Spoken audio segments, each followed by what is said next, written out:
Hey everyone, Brian Beeler here. Thanks for joining us on the video or audio podcast, however you like to consume this. Today we've got what I hope to be a really exciting conversation with Sebastian John over at Phison. And Phison, as most of you know that have followed our work, as one of the leaders in SSD controllers, although I'm sure Sebastian will quickly correct me and tell me whatever else that they do that they're involved in, but that's the fun of the conversation, right? The real exciting piece, though, is that they're on the leading edge of controller design and are one of the first, or maybe the first, to talk about Gen5 and to announce a formal product, their E26. So we're going to get into that, learn all about controller design for SSDs, what Gen5 means, and all sorts of other great topics. Sebastian, thanks for joining us today. I'm happy to join you, and thank you. Okay, so I set you up as a controller company. Tell me I'm Yeah. wrong. Well, you are. But let's go into the details. So Phison actually started off about 20 years ago as one of the first companies making USB drives, and we've grown ever since and expanded into pretty much every domain. The only interface that we don't make today is SCSI, and that one, it just has its own kind of space. Apart from that, most of our products are either in USB, SATA, NVMe, and then we make every sort of card format that exists, SD, micro SD, and and then we make industrial devices, and we have applications in medical, aerospace, and automotive. We're actually branching out pretty big in that area too. But and we started off as, like I said, as a small little company that made controllers and made what we call modules, which means fully functional SSDs. And now we Mhm. branched into a $1.6 billion, what we call a technology company. So we don't think of ourselves as a controller company anymore, and we don't think of ourselves as an SSD company anymore. We think of ourselves as a company that focuses on, having that next generation cutting technology and having things ready so that when our customers come knocking on the door, because you can't really buy a Phison drive today. Usually we work with technology partners. One of the most well-known ones is Kingston, but there are probably 20 other major brands that use us. And so we basically function as an engineering team. We design to their specs and we help them get products out to market on time. So that long-winded explanation is what Phison is today. So a fancy controller company. Yeah, we have Dijon mustard and Right. Dijon ketchup. So that's how Well, you know our cafeteria is fancy.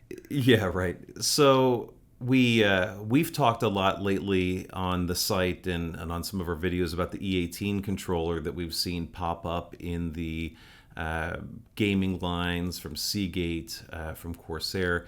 That's a really nifty controller, and we don't need to spend a whole lot of time on E18, but I think it's important to highlight when you talk about what Phison is, who Phison is, that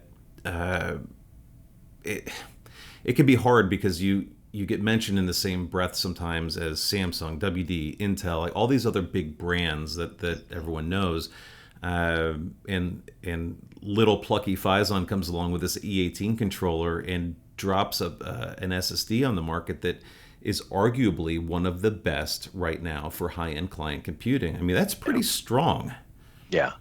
But remember, we're not small. Most of these large Right. companies might have 2 or 3 engineering teams. We have 20. We're huge. It's just that nobody knows who we are.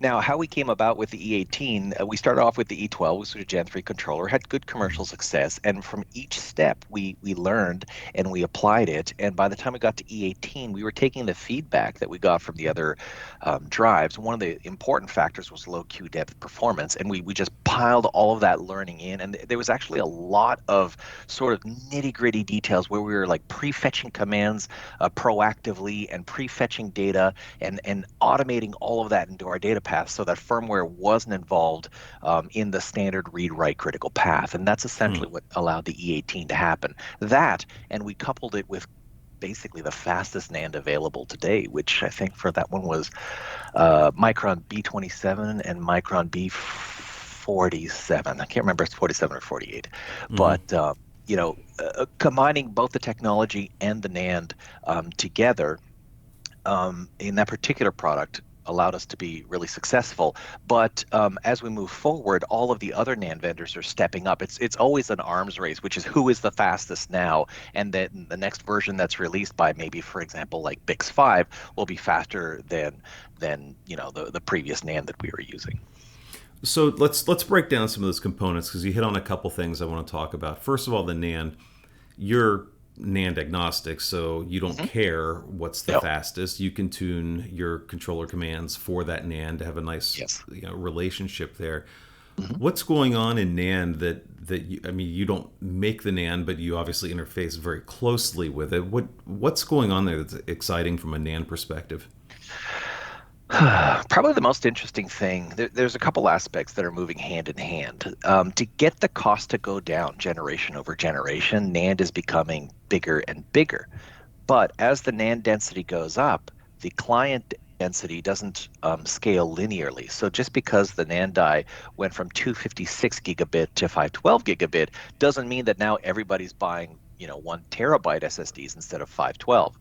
So what the NAND vendors have done to kind of compensate for this is that they've added low-level features where each individual plane of the NAND can be addressed, which allows for a lot more parallelism. So if a NAND die has 2 planes or 4 planes, now they're essentially treated as 2 or 4 independent devices, and you can interact with them with a granularity that didn't exist 3 or 4 generations ago. Before it was you just interact with the whole die. Now you Right. interact with the individual plane.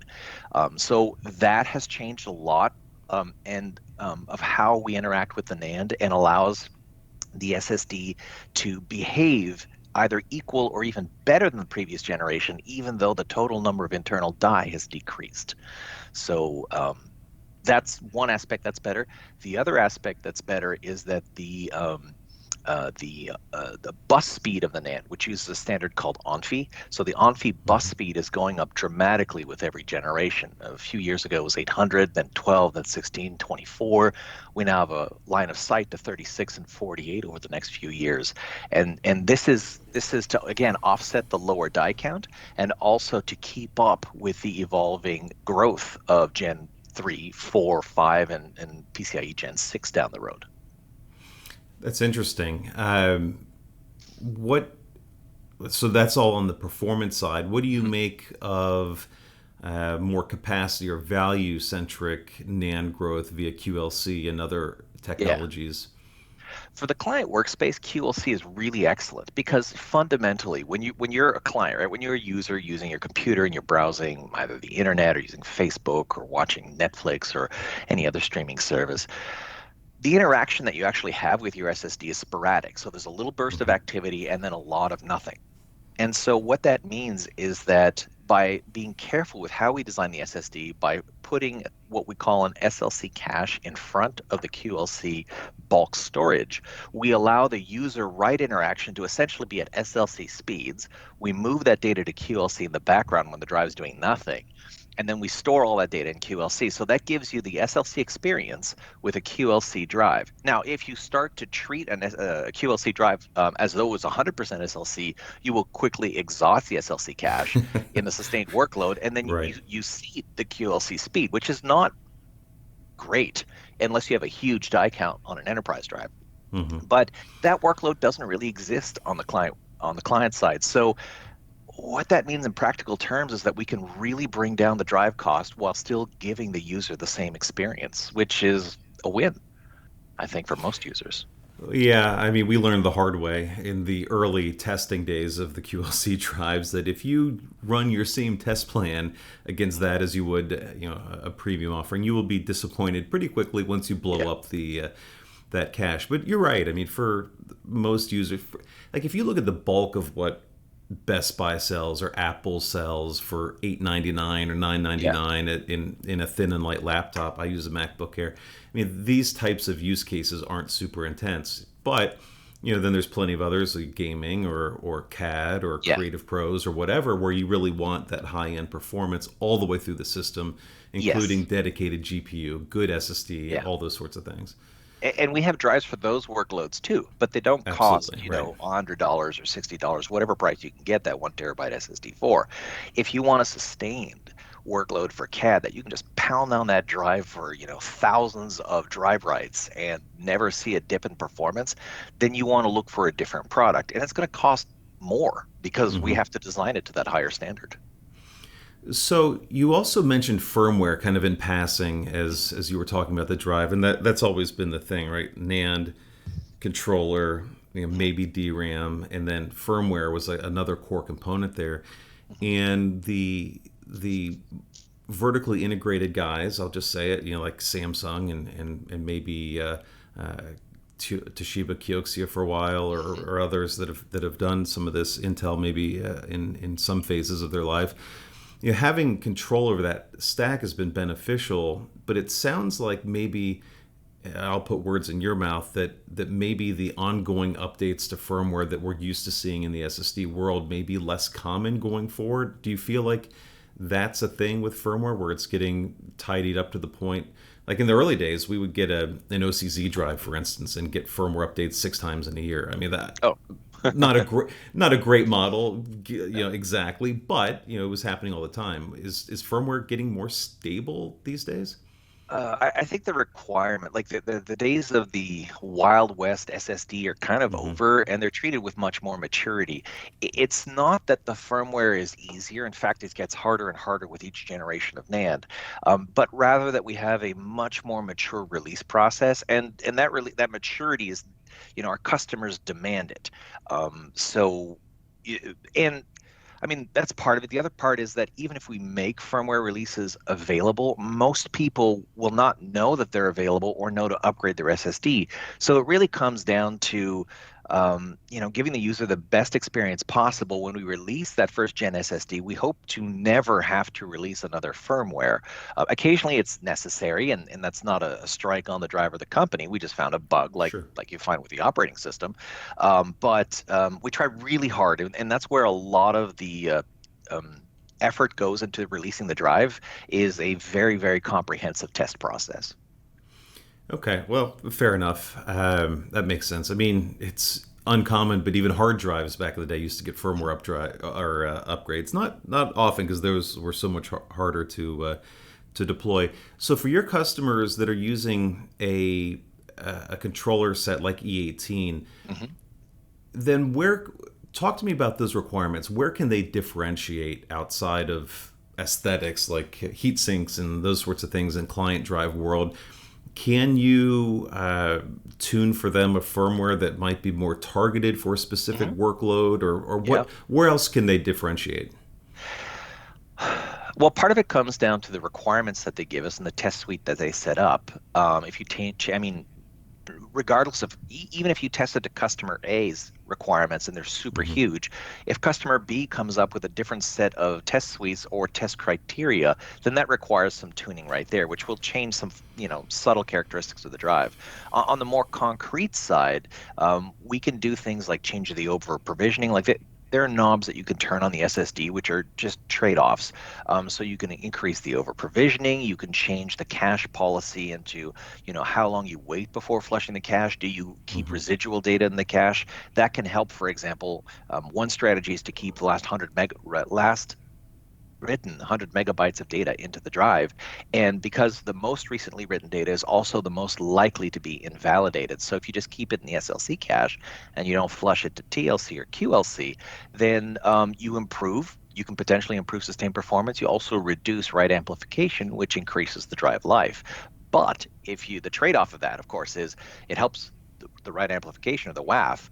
Hmm. But if you get a burst of activity, you've pre-consumed 100 megabytes, and so your burst of activity might hit the end of the cache sooner than another design might have. So there's a lot of trade-offs that we can do on the drive, and it really comes down to what the customer wants. And we can also optimize for completely different workloads. Like we've started to develop a firmware that goes towards gaming 2.0 and what comes after, for example, Microsoft Direct Storage. Hmm. And as it continues to move forward, one of the workloads that you will see is something called 64K texture streaming.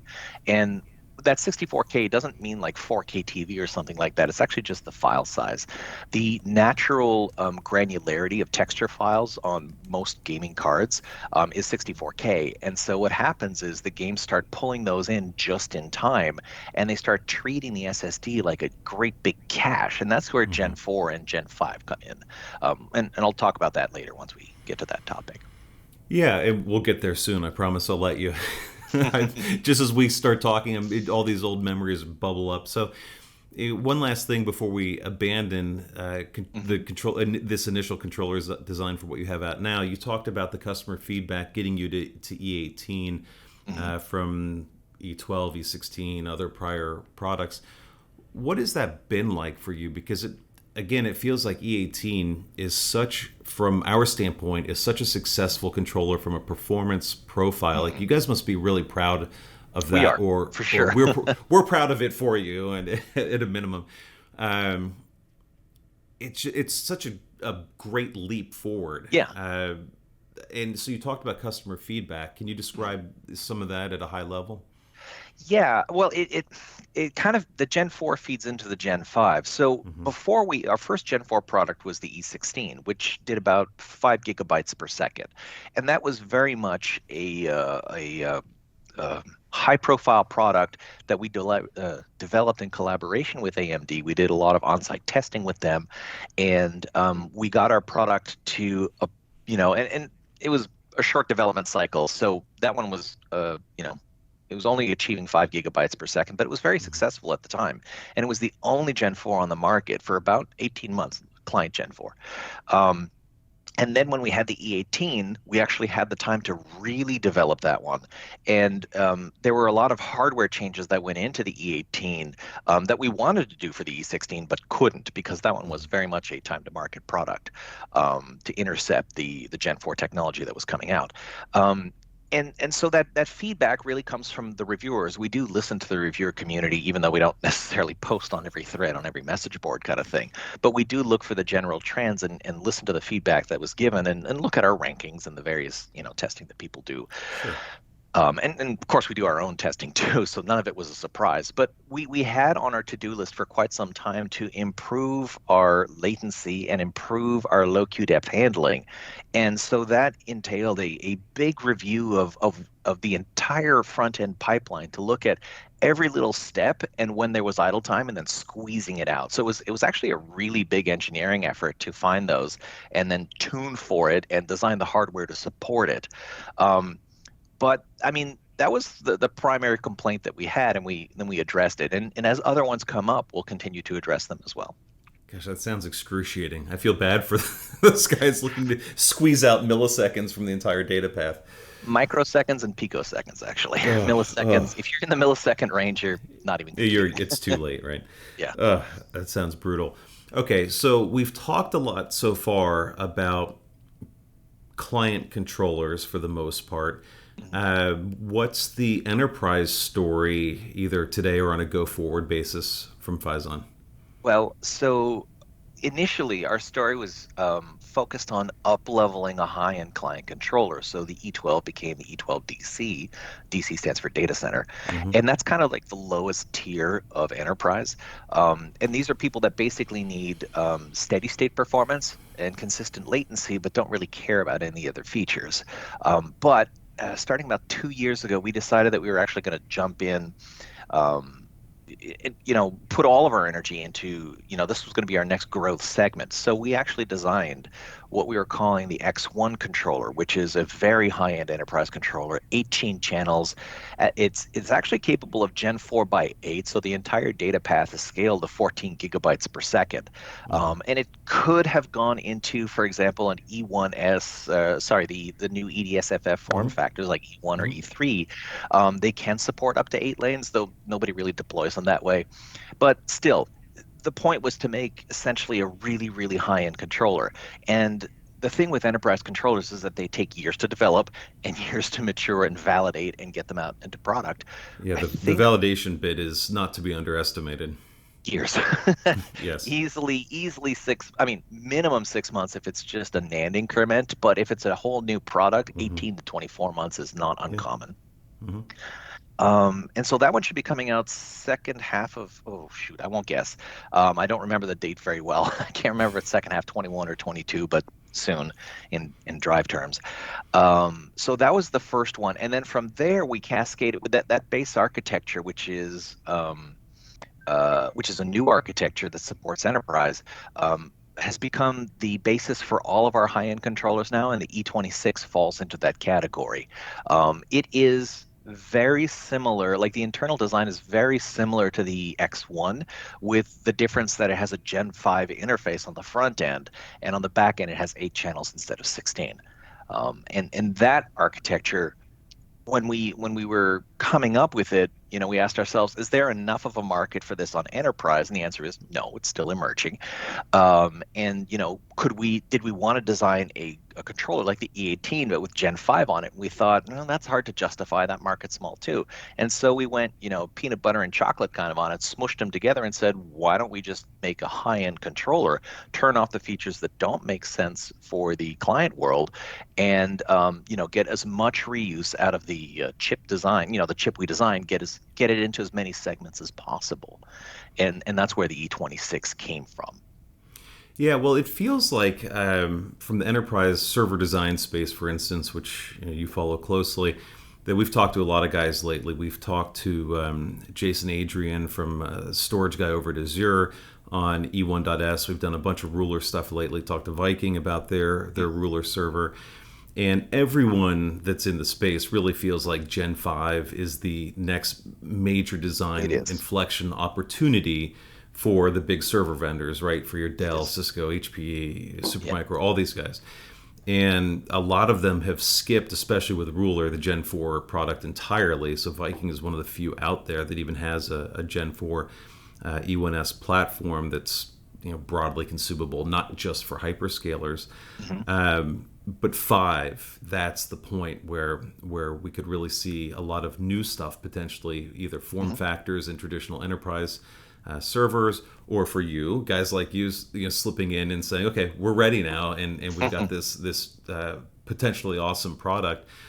Yeah, I mean, everything that we've talked about in the client space, allowing brands to differentiate, really still applies in enterprise too, because very few people would have their own controller in one space or the other, right? So quite a bit of potential there. So talk about Gen 5. What is the E26 product get you from a 4 to 5, and what were some of the challenges to get there?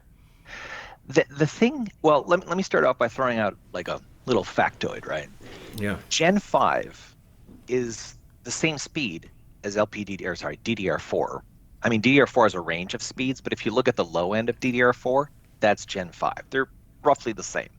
And so this is the first time that you have an SSD that can interact with the CPU as at the same speed or in the same range of speeds as DDR. Now, an SSD will never replace DDR because DDR, has super ultra low latency. It can be addressed in very tiny granularities, whereas functionally, regardless of what the LBA size is, an SSD works on a 4K granularity and works better with larger commands. But what that means, what Gen 5 means both to the client and the enterprise space, is that the SSD is quickly becoming akin to a level 3 or a level 4 cache, depending on which architecture you're looking at. But it's quite a few steps away from the CPU, but it's still in that crazy CPU speed. Whereas, 4 years ago, SSDs were maybe 1.52 gigabytes per second, and that's assuming you had an NVMe. If you had a SATA SSD, then it was 600 megabytes per second. So now we're talking about 14 gigabytes per second. And by treating it as a cache, what that means is that you're going to get longer cache lines, and as you progress from level 4 cache all the way up to level 1, those cache lines get shorter and shorter. But what that means is that you no longer need to put a ton of DRAM to do those AI and machine learning applications. I did a quick calculation. I don't know if I can. There's my mouse. When you have multiple screens, every once in a while you lose your mouse pointer. That's all right. I wrote something down yesterday, and okay. So if you were to buy 8 terabytes of DDR and to actually get that to fit into the DIMM slots that are available, it's going to cost you $64,000. If you want an 8 terabyte SSD today, it costs about $1.4 thousand. So, that's kind of what you're working with. And 8 terabytes of DRAM, yes, you can do a lot with that. And if your calculation space really does require 8 terabytes of DRAM, then that's where you need to be. But in most cases, your active data set is quite a bit smaller. And if you can fetch it at almost DRAM speeds off of your level 4 cache, you're now trading off $64,000 worth of DRAM to $1,400 worth of SSD. And that changes and that's only one. Most systems can accommodate, a large number of SSDs. 24 is not uncommon. So you Sure. could have a petabyte of data that you can access at almost DRAM speeds and load in the subset that you need, which might just be a couple hundred gigabytes, maybe a couple terabytes. And that vastly increases the amount of AI space that you can work with through machine learning and other types of models. So Well, I that's on the can. enterprise side. I can already hear the souls twitching out in Portland over storage class memory. The Yeah, assault that you just launched against that, because that's been the pitch for XL Flash sure. from QXE or Optane from Intel, right? Yes. That we need something faster than traditional NAND storage, but less expensive than DRAM to kind of fill that gap. But the success has been moderate, to be fair. And that's because that price, I mean, from my perspective, we have access to the data sheets and we've looked to see, hey, can we do something with this? And what it comes down to is that XL Flash or ZNAND or whichever accelerated flash Mm-hmm. product you want to look at, it's actually really, really good for the, what was the 4K IO size. So their 4K IO latency is quite a bit shorter than even SLC by maybe 2 or 3x. But if you can increase that queue depth to maybe 128 command queue depth, then you can quickly erase that delta. And so it's a product that's and the density is still quite low. So it's a product that's still relatively expensive. Um, and it has applications, but they're very narrow. And if you treat the SSD like a level 4 cache, then you don't need to be encumbered by something like XL or ZNAND. You can work with just a conventional SSD that's running at those Gen 5 speeds, and you reap a huge benefit in cost reduction. So the Xenon has existed for years, and XL Flash has existed for years, and it's had moderate success. It does fill a need, but it Mm-hmm. turns out that the cost is not enough for everybody to jump on it wholesale. I believe the arrival of TLC and even QLC in this space will kind of hit that nirvana that people were looking for, something that's kind of like DRAM but much cheaper. And if the flow is primarily read intensive, like many data analysis workloads are, then QLC will actually work quite well, particularly at those high densities, because there's so many die that can be activated in parallel that you're just not going to see the QLC latency. And that'll make the drive even cheaper. It won't be one. I think that was the TLC drive. It won't be one, $1,400. It'll be less than that. So it's Yeah, neat. well, you've got some application intelligence issues there too, right? Because Yeah. we can design the way the applications interact with Flash Mhm. once you understand the underlying Flash a little bit better, so that you're not asking QLC drives for a bunch of random stuff all at once, and that you kind of coalesce those reads and writes to make it just a little more friendly in the interaction. You can, and that's where technology like zone namespace actually turns out to be interesting. It helps. It definitely helps shingled SMR drives, and it Hmm. also helps SSDs in general because by its very nature, you eliminate garbage collection and you eliminate WAF or data WAF because there's no garbage collection. Hmm. And so, but nothing's free, right? You basically push that garbage collection workload up to the host. And so there's a trade-off. Maybe if you have 3 or 4 drives, it's not a big deal. But if you have 64 drives in your chassis, you may end up finding that a lot of your drives, or you're spending a lot of CPU power maintaining the data on those drives. I'm not a storage system designer, so I can't really comment on that. But it's certainly something to consider. ZNS opens up applications, but it also shifts the challenges, and we'll see how that gets applied over the next couple of years as it matures.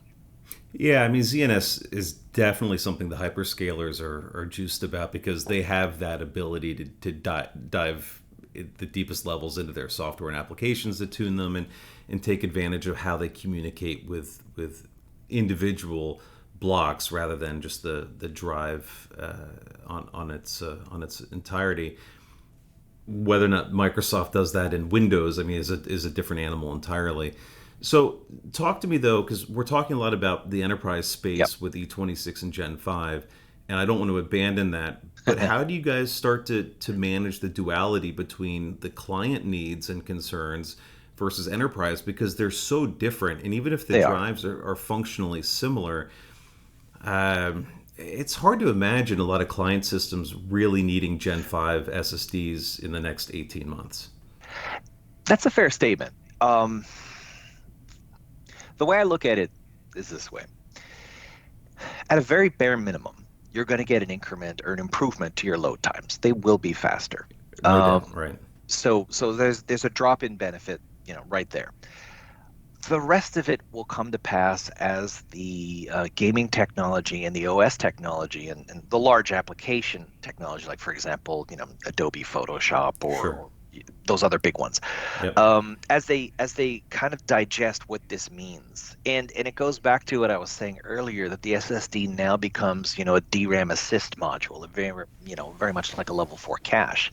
Hmm. And so from an OS perspective, what that means is that you don't have to load everything into DRAM before you start doing anything. So your boot time is going to be faster, and everything is going to be shifting towards just-in-time loading. Likely the amount of DRAM in the system will come down, which helps reduce cost, helps reduce power, and will make your battery last longer. I mean, the three biggest consumers of power on a battery-powered device are your screen, your DDR, and your CPU, followed closely by your radios, for example, like Wi-Fi, when they're in use. So reducing the amount of DRAM reduces the amount of heat, reduces the cooling, allows devices to get smaller, allows batteries to last longer, and having everything loading just in time off a very snappy SSD means that your experience is going to be a lot more like your phone, oddly enough, which is actually the gold standard of laptops these days. Is we need to make it look snappy and fast like a phone. But even a phone has loading time when you click on an app, though it's relatively quick. Hmm. So it's something that's coming down the pipeline. It's not here today. And then the other one is what I was alluding to before, which is the texture streaming. That is coming too, but it's probably, honestly, a couple years away before you really see major titles that are making use of it. But it's kind of like a chicken and an egg thing. The technology has to come before it can be designed into, higher upstream products. And so that's what we're doing. And so, will an average consumer tomorrow, need a Gen 5 SSD? No, probably not. But would a super gamer want one? Yeah. Oh, It yeah, likely help them. absolutely, yeah, absolutely. And all the professional users, anyone that's in SolidWorks or AutoCAD or Sure. engineering or design, creative pros, those guys will be for sure hungry for at least one or Yes. two in their systems, right? Because Yeah. all of those tasks are time to money. The faster I can render the thing, whether it's a car airflow Hmm. for designing a Yeah. sports car, or if it's exporting or rendering a video that I made, to go load on YouTube. All those things that take time, system time, you accelerate those, and there's a very real economic benefit. It's just kind of crazy at how fast Gen 4 to Gen 5 the jump will have in effect been, very, very quick. Yeah. And 5 to 6, I mean, we haven't even It's talked coming about too. 6 yet, but the gap between 5 and 6 might even be tighter than 4 to 5. It might, and I suspect after 6, 7 at the latest, it'll probably peter out because now the storage is vastly outpacing the rest of the system. And generally, what you want to achieve is equilibrium between the Hmm. components.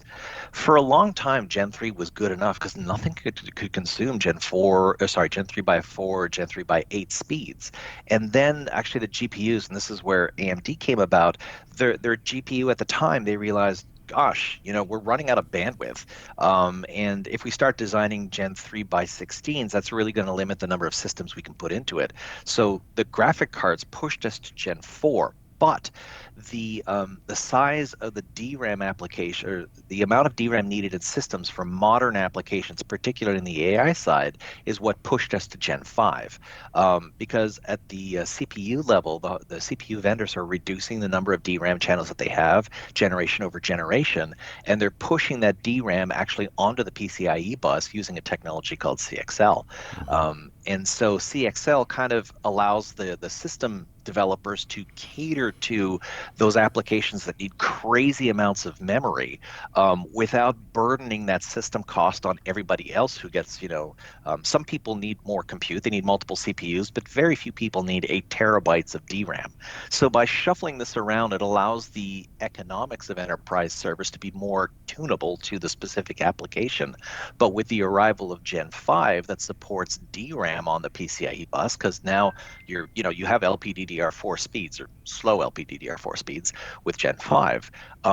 SSD can slot right into there, and it won't replace the DDR5, well, the DDR in general, but it does, as I was mentioning at the beginning of this conversation, create a vast pool of storage that can be accessed very quickly.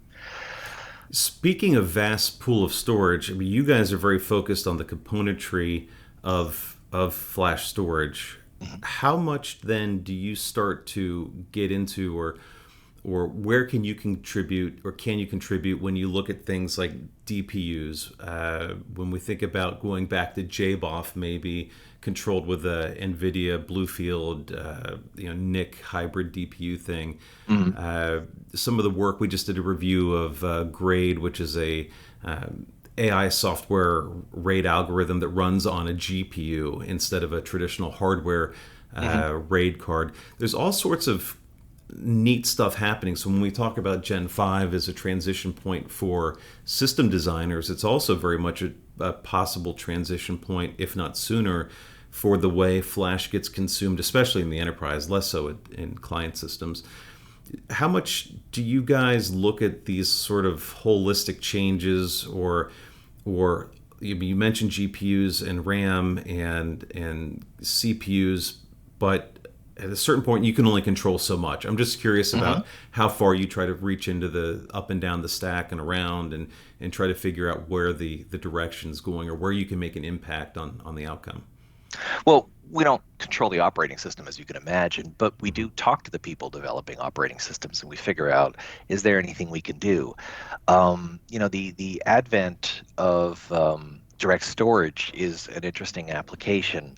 It will have multiple incarnations, and the first one is in some sense, you could look at it as partially disappointing. Is that all it can do? But the short answer is no, that they're just kind of bringing out the structure for it. And as once it gets matured across the huge amount of hardware that has to be compatible with, then they'll be adding on more and more components. And though they haven't, I'm not revealing anything because we haven't had a conversation specifically about that or what direction they're going in. If you look at what direct storage will do, which is essentially a read-only optimized path for fetching data with as little latency as possible, that does lend itself to the idea of fetching things just in time, either for the OS or for gaming. So the trends are there, and they're definitely building on it. With regard to you'd mentioned different types of storage applications, like using a smart NIC or something like that. Hmm. Most of the time, those turn into normal NVMe IO to the SSD. There is a part of the storage community that says, hey, wouldn't it be great if we exposed as much of the SSD as possible and let the application make those decisions?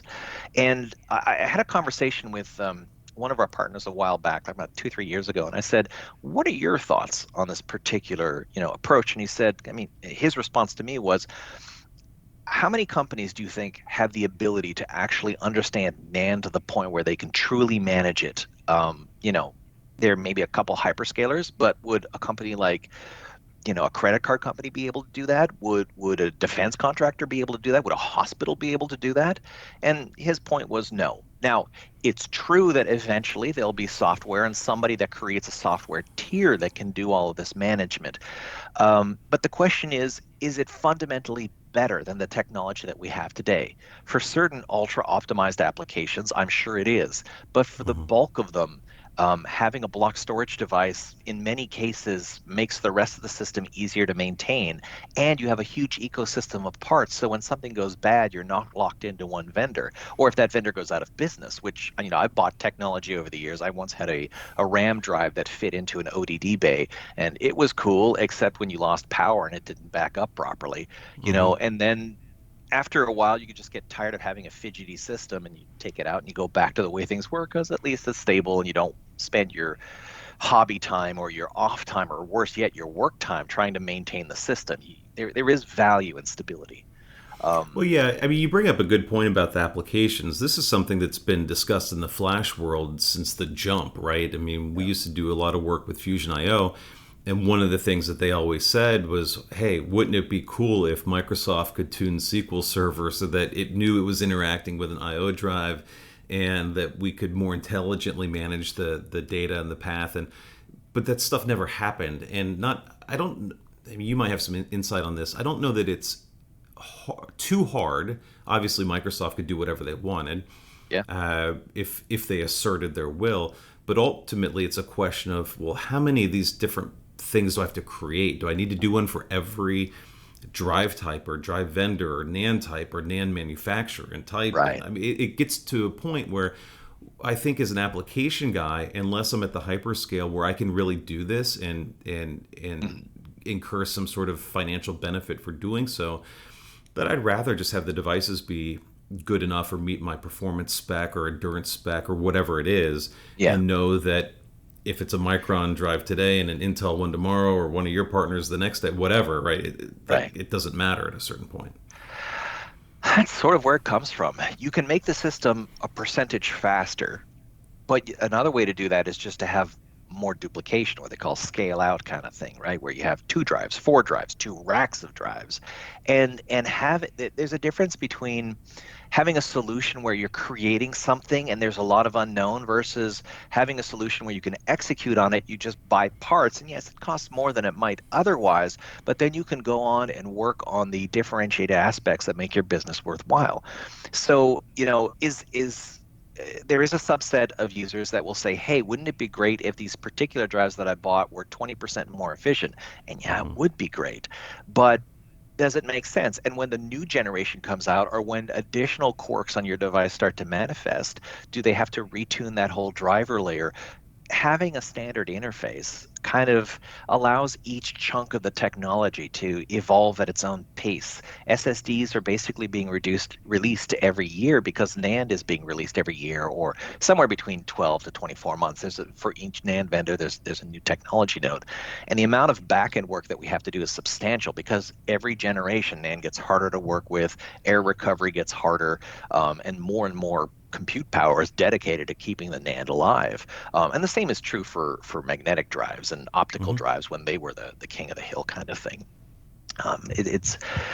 It could be done, but the return on investment isn't really there. And there are other cheaper ways of solving the problem with, sort of a predictable time to ready, time to, revenue, that sort of push out the need for having such a tuned operating system. So yeah, I think that's an important perspective. So when you look at what you're doing with E26, then I know it's early. You guys are I think the first to announce a Gen 5 product, which is pretty cool. Um, I know that was the case for Gen 4 too, so you guys must be excited about that from an Mm. innovation standpoint, branding Yeah. standpoint. Really great. Some time still until we see products, right? Because you have to go through all of your processes. Yeah. What have you seen so far out of your reference boards or the work you've done in house on 26? What's going on there? There are two aspects that were, well, we knew they'd be challenges just because you kind of know which way the technology is going. But one of them was signal integrity on the Gen 5 PCIe Phi, and the second one was thermal. So Hmm. Phison is one of the few companies that actually develops their own Phi. Something we're very proud of. If you don't build your own Phi in house, then you're going to be licensing your Phi from two or three different companies, and there's nothing wrong with that. But by by developing our own PHY and most of the IP that goes into a chip, it allows us to have much faster time to market. And that turns into products on the shelf for our customers. Well, our customers and their customers, or our indirect customers, quite a bit faster. So the PHY was interesting because the M.2 connector is not really designed for Gen 5 and probably can't handle Gen 6 at all. But what we found, and we did a lot of simulation up front, and we worked with our motherboard partners to get detailed information on their board design, trace length, and all the little nitty-gritty details. And what we found was the Phison PHY was actually fine. With Gen 4, we took a Gen 4 motherboard and ran a Gen 5 signal through it, and it was fine. We had acceptable signal integrity, and by acceptable I mean there was no performance degradation. It was good. But you'll never hear somebody say you have a perfect signal when you talk about signal integrity. There's always super nerdy nitty-gritty issues. But from our perspective, if I take a step back and just talk in normal people terms, it worked just fine. And we, our board partners were basically saying, yeah, but we're going to upgrade our material anyways, our board materials to have even better signal integrity. So we thought, we're solid. And I suspect most people will end up there because the M.2 connector has not changed significantly to address Gen 5. Now, there is work being done at the various standards group to address this for Gen 5, Gen 6, and Gen 7. But let me ask you. Yet. Let me ask you about that. So for client side, why not go to E1S or something? It's sort of 2280-ish. Yeah. It's not a major change. What is there any talk there with the board guys you talk to? Short answer is no. The E1S, the shortest E1, is equivalent to about a 22110. And so that's not going to fit in a laptop, which is where most of SSDs are being consumed these days. Yes, there's still plenty of desktops. Those aren't going away. But you don't want to start your conversation by saying, we've got a great new connector, a great new board, totally won't fit in a laptop. Or it will fit, but you've got to have half the battery. You have to make some changes, right? Right. So instead, the question becomes, how do we get a better connector and still support that 2280 or that 2230 or 2240? And that's where those conversations are going on. It's making something that can work for client desktop, that can work for laptops, and allows an easy migration between the two. Because if you make something that's only good for laptops or only good for desktops, then you've essentially reduced your economy of scale. So by being able to lump the two together, you've got a bigger pool, which means you've got a bigger supply, and the people making the drives get better prices from their component suppliers because they're buying even greater quantities of them instead of having pool A and pool B, and they're slightly different. That's the main reason why we didn't go with EDSFF on those form factors. Right. Interesting. So I was asking about what else you're seeing from 26. We know the theoretical throughput potential in Gen 5. Do you have any? I know you don't. I don't know what you have. What do you have? Are you talking about any numbers or any performance or any things in terms of your expectations for? I know, again, we're a while away from end product being made, but have you guys put out any word on internal validations in terms of what is capable out of a drive?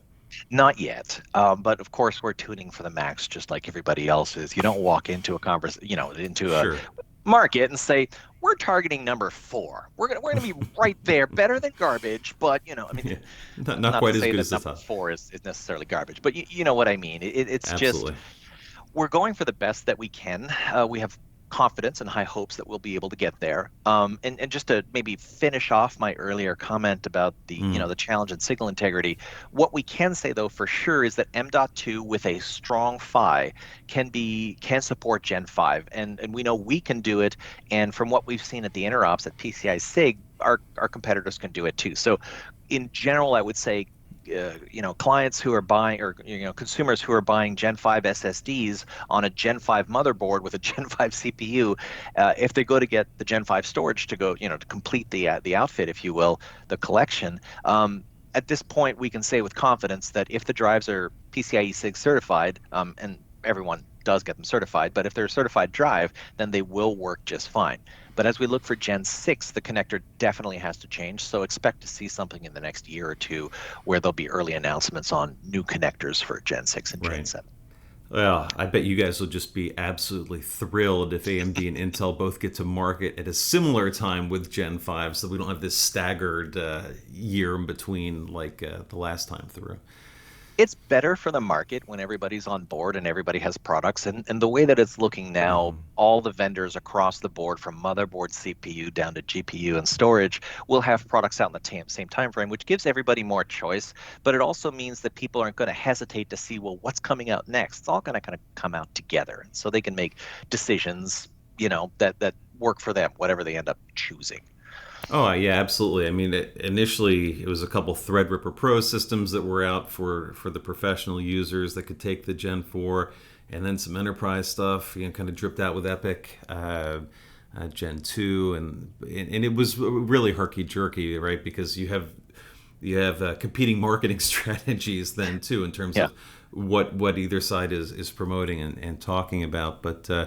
Yeah, I mean the whole refresh to 5 seems super exciting. Yeah. Your part sounds like it's coming along. You guys have just must be thrilled for that. Yeah. I mean, it's really neat and validating when you can have a product that's wanted by the market out on time, it's competitive, and it's well received, because we're working on it 1 or 2 years before it goes to the market. And so people are working nights and weekends as needed, not every day, but there's a lot of work that goes into it. And then to see it come out and be successful and know that it's going to benefit consumers and benefit your peers because your company is going to be financially stable is really validating.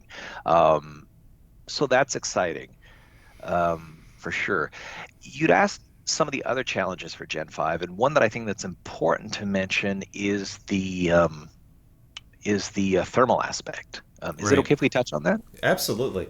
So the power envelope changes for these drives, right? Yeah, it does. What you generally see is 1 watt per gigabyte per second. And Okay. that gets modified based on the process node that you're using for your controller and the NAND. So it's not exactly 1 watt per gigabyte per second. And as the SSDs move from, well, these days they're at, 16, 12, 7 nanometer and on, you will definitely see reductions. And there are other things that we're doing. Like previously I mentioned that the ONFI bus speed was going up. Well, Hmm. what that translates to in practical terms is that you no longer need 8 channels to saturate, for example, Gen 4 and even Gen 5.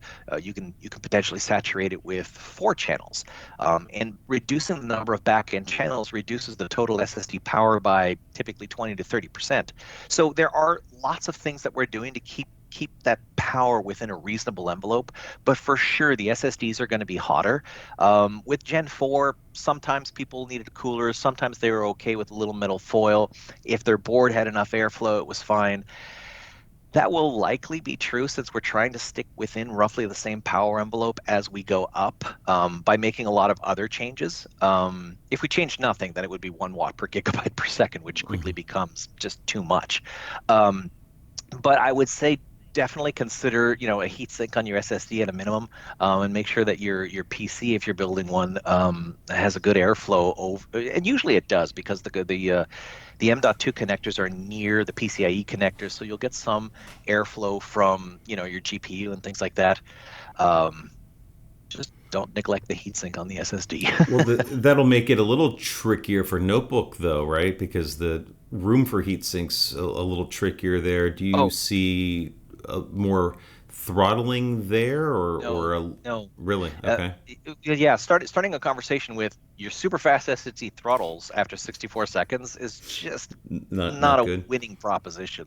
Okay. Um, Actually, there's a related statement, and it comes down to conduction paths for heat. But with regard to a PC, one thing that I notice is sometimes board manufacturers have a nylon screw for tightening down the M.2 onto the motherboard. That is like the worst thing you could do for heatsink, because that boring a little screw at the end is actually a major thermal conduction path down Hmm. to the board. And if you put a nylon screw there, sure, it saves some money. Sure, it looks different. But the thing Something. is, you've lost 40% of your conduction path through the board. Huh. The connector, the M.2 connector at the front is maybe 20%, and the screw at the back is 40%. And the rest is just radiation through the top and the bottom. Gosh, I'm gonna have to tell Kevin. He normally uses bubble gum, I think, Yeah, to nope, not attach him good. in the bag. Not That's not a Or good plan, glue huh? stick, when you got those hot glue guns, you just not recommended. So Hmm. should definitely be a metal screw. The lab But smells really good though. We've got Hubba Bubba purple going in there. yeah, I mean, I'd like that personally. But if you're trying to play a game and you crash, that's less exciting. So I think maybe shift the fruity smells to the air freshener and then use the metal screw on the M.2 will probably, get you the best of both worlds. In the server side form factors, what do you have to do there, if anything, different? I mean, obviously the rulers are going to be heat, or most of them will be heat sinked with a Yeah. chunk of metal. But what else do you have to do in 2.5 inch or E3 form factors? Well, the main thing is to have good airflow through the chassis itself, and the heat sinks essentially reduce the need for crazy high-speed fans because it gives you a much larger dissipation surface. Um, Hmm. and that's one of the requirements. If you talk to the hyperscalers, their airflow requirements are actually quite low because they don't want to be in data centers that you need like industrial level hearing protection because they're so loud. But running those fans consumes power, which also generates heat. It's like this nasty negative feedback cycle. So one of the reasons why the enterprise form factors are getting so thick is because of that heat sink. And of course, depending on what you're trying to do with the SSD, sometimes they give you really hefty power budgets. But there are other applications where they're kept more in check. So excuse me, that's the really nice thing about EDSFF is that it's very tunable to the problem you're trying to solve. As for boot drives, I don't really see Gen 5s being used on a boot drive. Typically, boot drives are actually used for logging and other things Hmm. like that. And the workload tends to actually look more like a client drive. It's very bursty and sporadic. But those ones don't have a screaming need for Gen 5. I suspect those will stay probably in the Gen 4 space for a little while, because usually those are more about cost and stability. But for the ones that are actually serving the storage application, then the enterprise space is really starting to focus on something called changed names. It used to be called the OCP Cloud Drive specification. I think it has a new name now. But it's basically all the big players kind of came together and said, hey, our requirements are generally the same. And yes, there are a few that we can't give on, but the bulk of them are the same. And so the direction of that cloud drive spec is basically pointing to a very good understanding of thermals, and servers are designing that spec, SSDs are designing to that spec. So I don't anticipate there being a major problem in that space. Yeah, it's. I think it'll create some opportunity again for differentiation for these guys to be able to have storage servers that can have more drives, push them to the limit, and then maybe some unique servers that are only 8 or 10 drives, because that may be all you want, or maybe your workload can cap out the processor. I mean, that's the other thing too, that all of this, to a certain extent, um, is somewhat hypothetical, right? Because on certain workloads, even with today's top end CPUs from AMD or Intel, doesn't matter, or ARM for that matter, Mhm. 4 or 5 drives can saturate those things depending on what the workload is. So it's kind of a fun time. Must be a fun time for you guys to get to the point where storage can do a lot these days. Yeah, It's no longer having to short stroke the hard drive to get the max yeah, performance, right?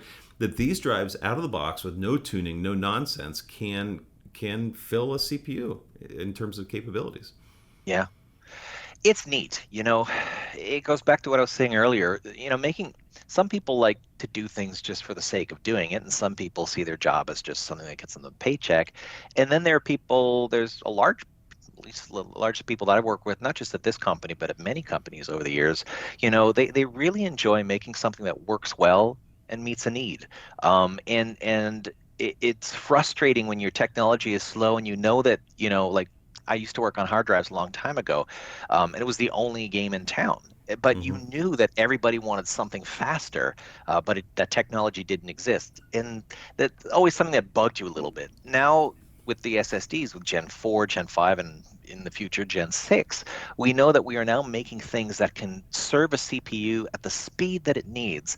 And once you have that technology that's there, then the interesting things start to happen. Like in the early days of the internet, when we had dial-up, the concept of having something in your hand that was the power of what phones are today, that can calculate pi to the billionth decimal place, in seconds.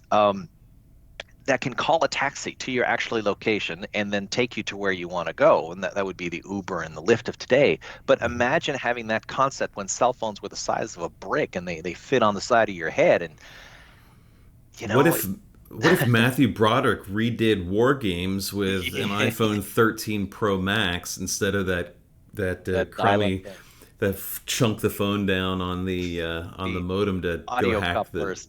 Yeah, Oh I gosh. remember that movie and it actually scared me when I was a kid. Like, could that happen? It's like, well, It seemed maybe. real when we were growing up. Like that was Yeah. a thing. And now, I mean, you can't show kids that movie anymore. I've got an 18-year-old and 11-year-old, and I will take them through genres of like Yeah. 80s war movies and sci-fi back then, and we'll watch something like Predator, and the oldest will be like, "What? That's a cool movie and all, but why don't they ever reload?" Like, Yeah, the A team, unlimited ammo. yes, we Neat never stuff. worried about that in video games or in sci-fi, shoot 'em up movies in the '80s. But yeah, I mean the power, and you go back all the way back to the start of this of delivering that instant on feel. I mean the mobile experience has driven a lot of those expectations these days. Yeah, I mean, it completely turned computers on their head. Before, there was an expectation that it would take time to boot.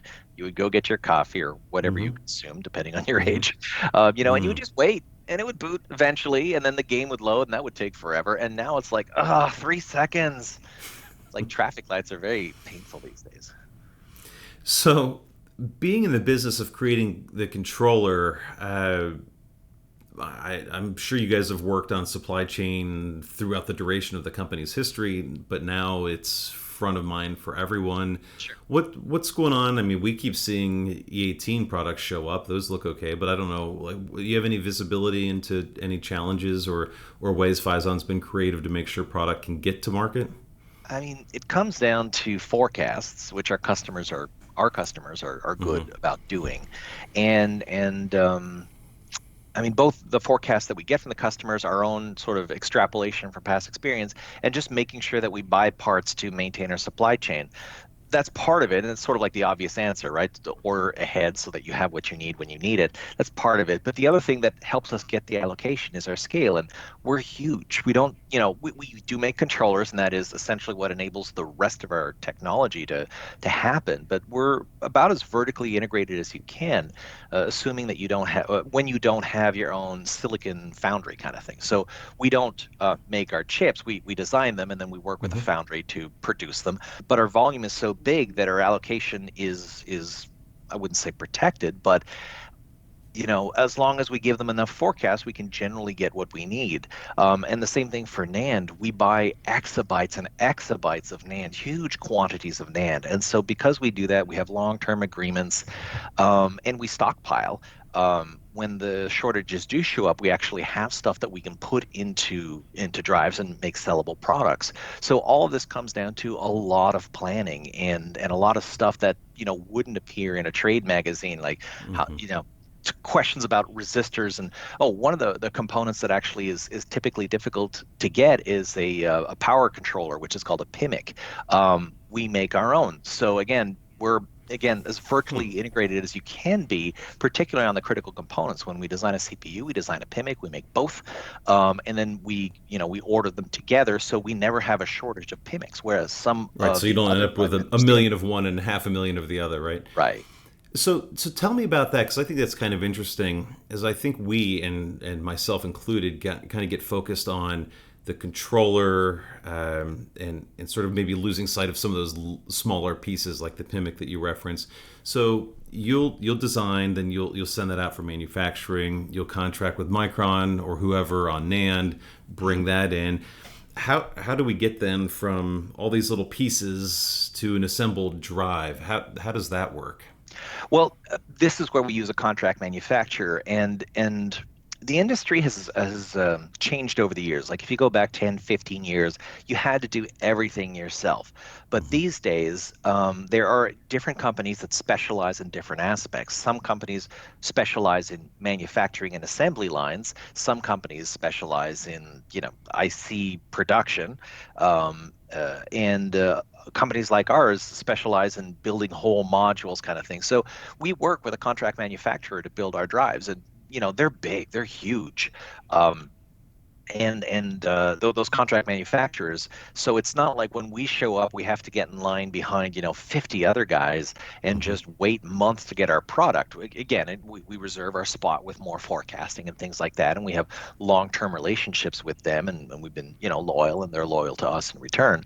But at the end of the day, one might raise the question, well, how can you have reliable product and reliable availability if you don't control every single aspect of it? And the simple answer is relationships. It turns out that if people like working with you and they see that you're reliable and you're a good customer, you give them good volume, they're going to keep treating you well. And so that argument that everything has to be vertically integrated to have success is just, we have an existence proof to the contrary. We work with partners to manufacture the drives. We work with partners to supply the NAND to us. And then Mm-hmm. on our side, you could argue we are vertically integrated because we don't license all of our IP, but that's more of a stability, like an availability question. We know when we want to have our next technology node inflection point, and we ensure that everything is developed in time. And there are, a good 30, 40 IP blocks in an SSD. And if you kind of get them from different sources, integrating them can be really, really hard. Whereas if you are the one that designed it, then if Oh, the person sure. doing the back end just calls the guy who did the circuit design, and they just talk it through, that's huge. And that saves No, months.